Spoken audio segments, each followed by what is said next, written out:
பிஸ்மில்லாஹிர் ரஹ்மானிர் ரஹீம். ஹுவல்லதி ஹலகலக்கும் மாஃபில் அர்தி ஜமீஆ. பூமியிலே இருக்கக்கூடிய எல்லாவற்றையும் அவன் உங்களுக்காக படைத்தான். பிறகு சும்மஸ்தவா இலசமா, பிறகு வானத்தை படைப்பதற்காக வேண்டி நாடி ஃபஸவ்வாஹுன்ன சபஅ சமாவாத், 7 வானங்களாக அந்த வானத்தை அவன் ஒழுங்குபடுத்தினான். வஹுவ பிகுல்லி ஷைஇன் அலீம், அவன் எல்லாவற்றையும் அறிந்தவனாக இருக்கின்றான் என்று அல்லாஹ் கூறுகிறான். இந்த ஆயத்தை பற்றி நேற்று ஒரு சில விளக்கங்கள் உங்களுக்கு முன்னால் சொல்லப்பட்டது. இன்ஷா அல்லாஹ் இன்னைக்கு ஒரு சில விளக்கங்கள் உங்களுக்கு முன்னால் சொல்லப்படும். இந்த ஆயத்தை வைத்து நேற்று ஒரு விஷயம் உங்களுக்கு நான் சொன்னேன். அதாவது அல்லாஹ் தாலா இருக்கின்றானே, பூமியை முதலில் படைத்தான், பிறகு வானத்தை படைத்தான். பொதுவாக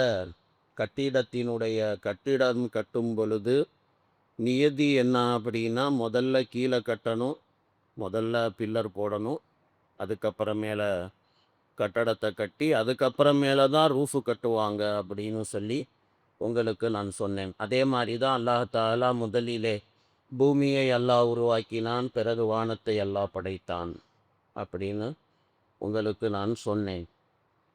இதில் ஒரு கேள்வி ஒன்று ஏற்படுகிறது. இந்த ஆயத்தில் பார்த்தீங்க அப்படின்னு சொன்னால், பூமியை படைத்து பிறகு அல்லாஹ் தாலா வானத்தை படைத்ததாக இந்த ஆயத்தில் தெரியுது. குரானில் இன்னொரு ஆயத்து, சூரத்து நாசியாத், அந்த சூறாவில் அல்லாஹ் தாலா பேசும்போது அல்லாஹ் பேசுவான், அன்தும் அஷத்து ஹல்கன் நமிசமா, உங்களை படைப்பது கடினமானதா அல்லது வானத்தை படைத்தது கடினமானதா? பனாஹா, அந்த வானத்தையே அவன் படைத்தான். ரஃப சம்கதா ஃபஸப்பாஹா, அதனுடைய முகப்பை அவன் உயர்த்தினான், அதை செவ்வையாக்கினான், ஒழுங்குபடுத்தினான். வகுதஷ லைலஹா, மேலும் அதனுடைய இரவை இருள்மிக்கதாகவும் ஆக்கினான். வாஹ்ரஜ துஹாஹா, மேலும் அதிலே வெளிச்சத்தை அவன் வெளியாக்கினான். வல் அருத பாததாலிக தஹாஹா, அதற்கு பின்னால் பூமியை அவன் விரித்தான். அஹ்ரஜ மின்ஹா மாஹா வமர்ஆஹா, அந்த பூமியிலே இருந்து தண்ணீரை அவன் வரவைத்தான்.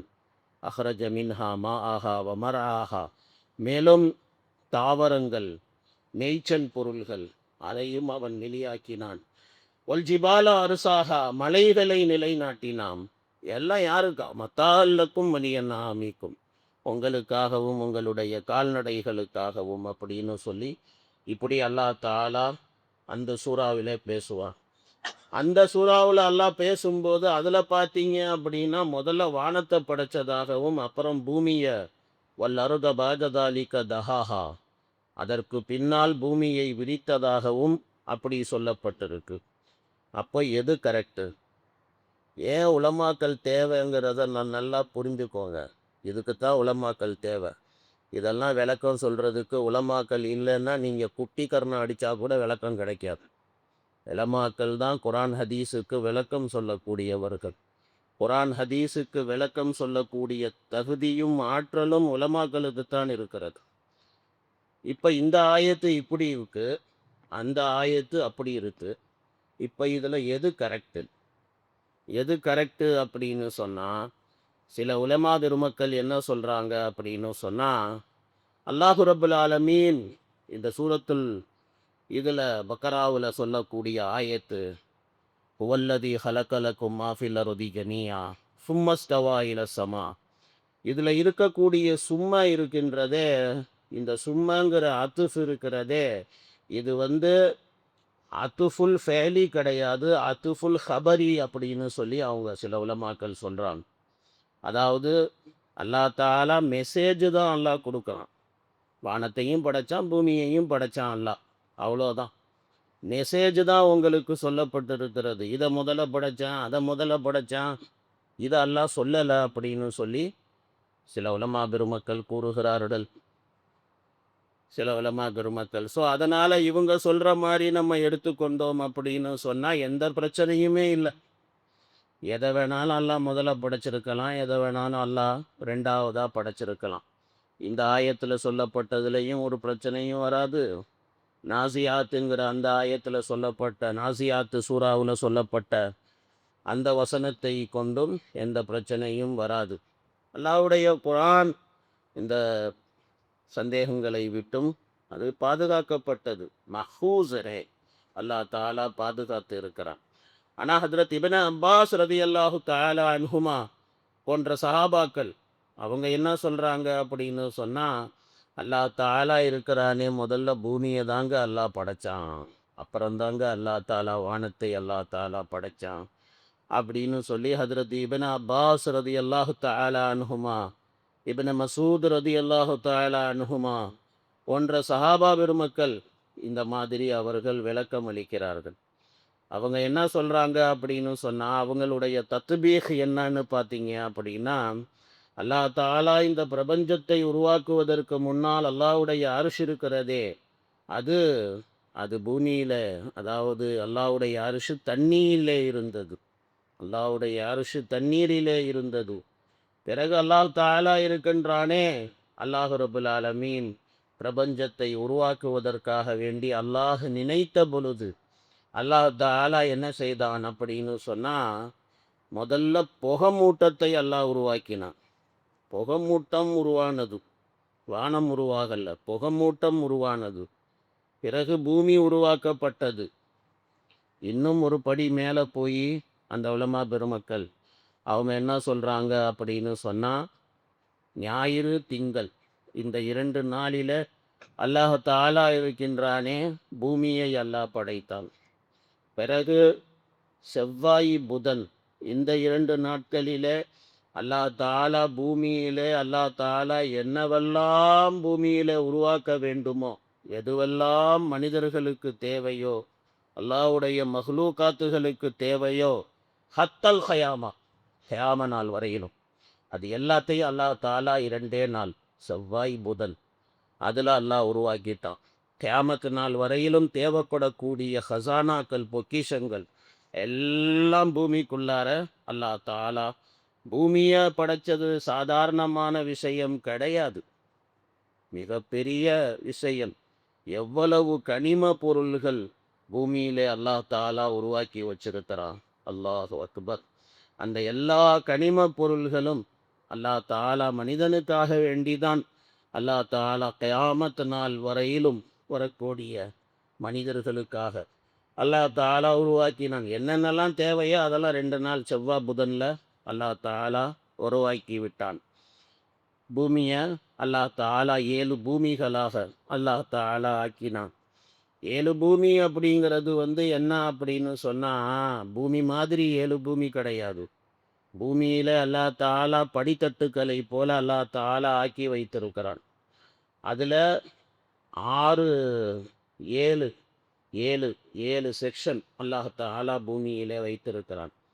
பூமியினுடைய ஆழம் எவ்வளவு அப்படின்னு சொல்லி பார்த்தவர்கள் யாரும் கிடையாது. சைனா மாதிரி நாடுகளில், அமெரிக்கா, யுஎஸ் போன்ற நாடுகள்லாம் பார்த்திங்கன்னா இதுக்கெல்லாம் ஆராய்ச்சிகள் செய்யப்பட்டிருக்குது.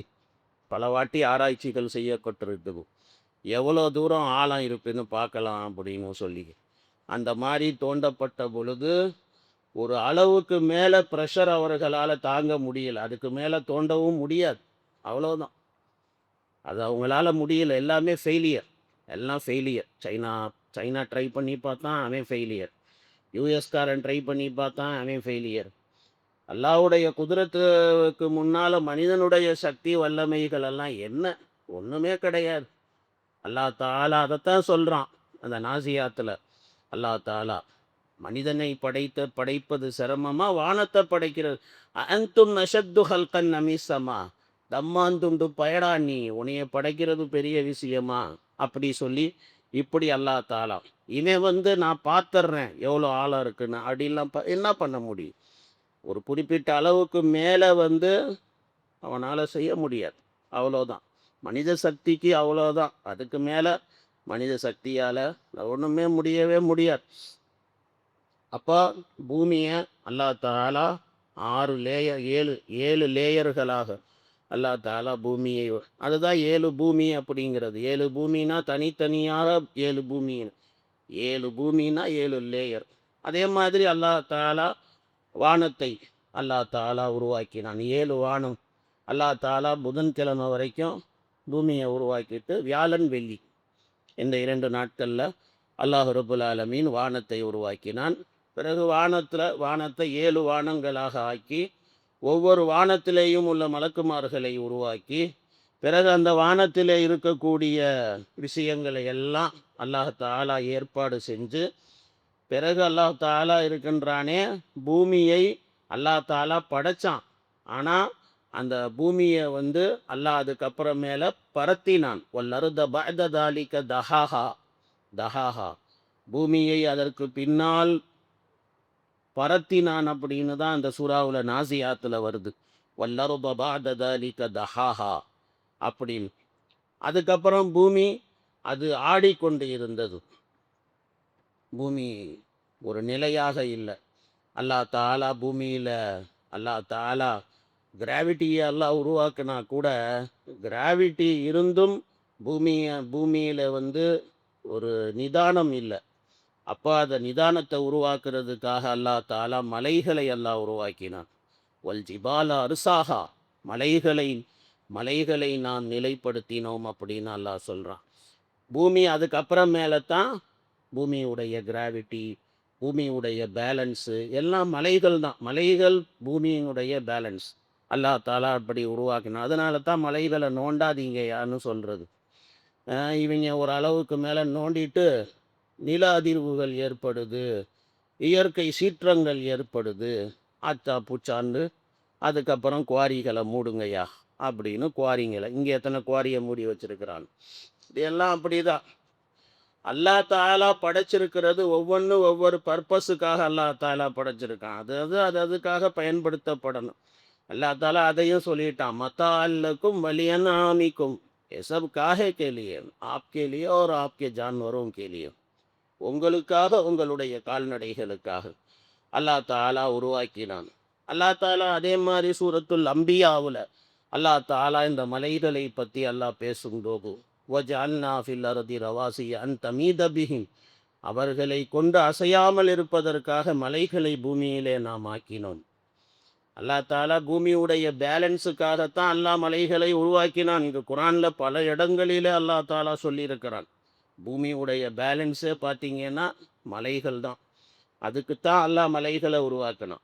வஜஅல்னா ஃபீஹா ஃபிஜாஜன் சுபுலல் லஅல்லஹும் யஹ்ததூன் அவர்கள் நேர்வழி பெறும் பொருட்டு விசாலமான பாதைகளை அதிலே நாம் ஆக்கினோம் அப்படின்னு சொல்லி இப்படி அல்லாஹ் சொல்வான். இப்படி 6 நாட்களிலே அல்லாஹ் தாலா வானம் பூமி எல்லாம் அல்லாஹ் படைச்சு முதல்ல பூமியை படைச்சு வானத்தை படைச்சு அதுக்கப்புறம் பூமியை சரி பண்ணி இதுதான் அதுக்கு விளக்கம்.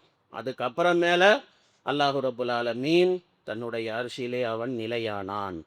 ஹலக சமாவாத்தி வல்லரது ஃபி சிக்கத்தி ஐயாம் 6 நாட்களிலே வானம் பூமியை அவன் படைத்தான். பிறகு அரிசியிலே அவன் நிலையானான். அது எப்படிங்கிறது அது அல்லாஹுக்கு வெளிச்சம். அது நம்ம விளக்கம் சொல்ல முடியாது. இப்படி அல்லாஹ் தாலா குரானிலே சொல்லியிருக்கிறானே அதுதான் அதற்கு விளக்கமாக இருக்கிறது. அப்போது உலமாக்கள் சொல்கிற மாதிரி இந்த விளக்கத்தை வைத்து பார்க்கும்போது இந்த ஆயத்தில் நமக்கு எந்த விதமான ஏற்றத்தாழ்வோ மாறுபாடுகளோ ஒன்றும் தெரிய இல்லை. எல்லாம் கரெக்டாக தான் இருக்குது. இன்னும் கொஞ்சம் விளக்கம் இந்த ஆயத்துக்கு சொல்ல வேண்டியது இருக்குது. இன்ஷா அல்லாஹ் நாளைக்கு பார்ப்போம். சுபஹானல்லாஹ்.